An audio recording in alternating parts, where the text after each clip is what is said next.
A woman lost her life and a cop injured during high-speed chase that went terribly wrong in Westmoreland. Hi again and welcome. This is Links 007 TV News Report, and we'll be right back with the full and exclusive details to come. Welcome to Links 007 TV News Report, providing you with the best in local and international news updates. This is a place where you can get the most reliable and informative news information. Links 007 TV News Report. Welcome back and thanks for joining us. This is Links 007 TV News Report.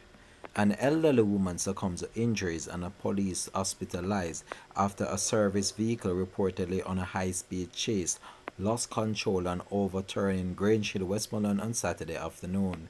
The identity of the deceased is not yet known.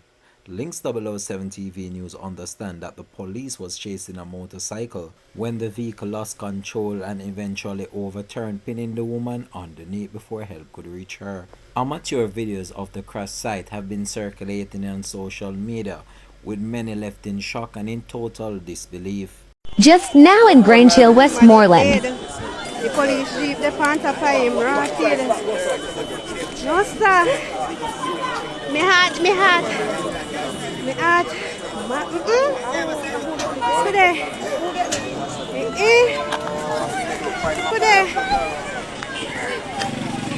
The now deceased woman was rushed to hospital where she succumbed to her injuries and a police hospitalized. The investigation continues. This has been Links 007 TV News Report. Thanks for watching.